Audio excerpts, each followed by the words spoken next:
On February 13, 1947, Geneva and Freeman Odell welcomed their daughter, Dianne Odell, into the world in Jackson, Tennessee. Dianne was the perfect addition to the Odell family. In 1950, when Dianne was just 3 years old, she contracted bulbospinal polio. Polio is caused by the poliovirus that spreads from person to person extremely easily. Not having good hand hygiene or even sneezing can spread the virus. Symptoms of polio include fever, fatigue, headaches, vomiting, muscle pain, and a stiff neck. Those affected by the poliovirus usually recover, but this recovery is not without its problems. Many survivors will suffer some form of paralysis. Photographs from the 1950s show dozens of children in leg braces due to polio paralysis. In the case of Dianne Odell, she developed bulbospinal polio, which affects the spinal and bulbar neurons. Dianne's illness saw her in hospital for several weeks, and her parents stayed by her side wherever possible to make sure she was okay. Unfortunately, Dianne developed a spinal deformity as a result of polio, which affected her breathing. After being released from the hospital, Dianne required intensive physical therapy and aids for her breathing. Just 5 years after Dianne caught polio, the first polio vaccine was introduced in the U.S. This vaccine would go on to save the lives of millions, and thanks to efforts by medical staff, polio has been almost eradicated, with just a few cases being reported in the last 30 years. As Dianne grew older, breathing became more and more difficult. She was able to spend the rest of her childhood living somewhat normally, running around with her friends and attending school. She would spend just a few hours a day in an iron lung, a machine purposefully made to help people breathe.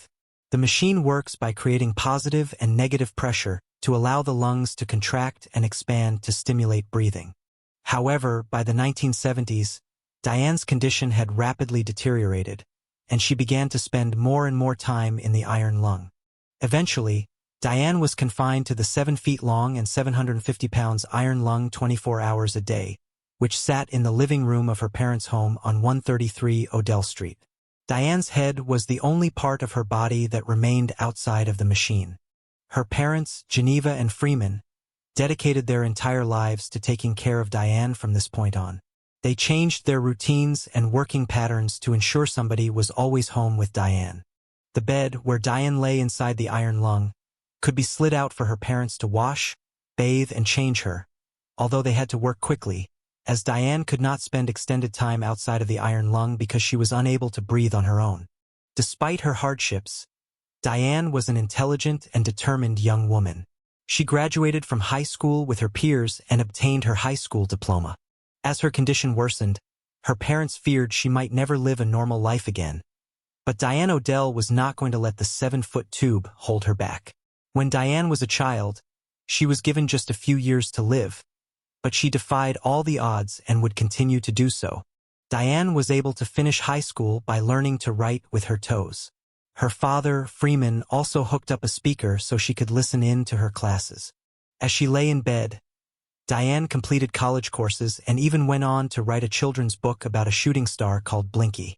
She started the book in 1991 and did not finish it until 2001 when it was published. Dianne accomplished this by using a voice-activated computer to write her story. Despite the many years that passed confined to the iron lung, Dianne's spirit never faded, and she retained her positive outlook. Her parents, Geneva and Freeman, also carried that positive spirit, and the pair worked religiously to raise the $80,000 a year needed to keep Dianne's iron lungs working. Dianne Odell eventually had to withdraw from her college education due to her condition. However, Freed-Hardeman University awarded her an honorary degree. On February 17, 2007, Dianne's family held a 60th birthday party for her at a nearby hotel. It took several months of planning, and moving Dianne from the living room of 133 Odell Street to the hotel ran like a military operation.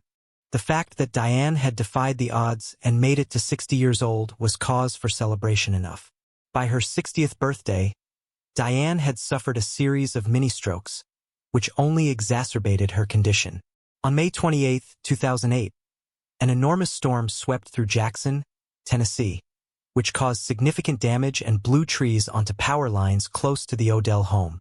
Unfortunately, This caused a mass power outage, which turned off Dianne's iron lung. At around 3 a.m., Freeman woke up with a bad feeling in his stomach.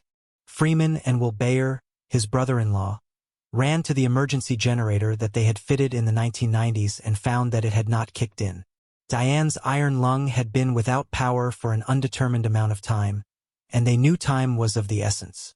The Odells had had a few close calls in the 1950s and 1970s when the power failed, but Freeman and Geneva hand-pumped the iron lung to ensure Dianne stayed alive. Fast forward to May 28, 2008, and Freeman and Will desperately tried to get the backup generator working, but it failed. They proceeded to hand-pump the respirator inside Dianne's iron lung, but there was nothing that could be done.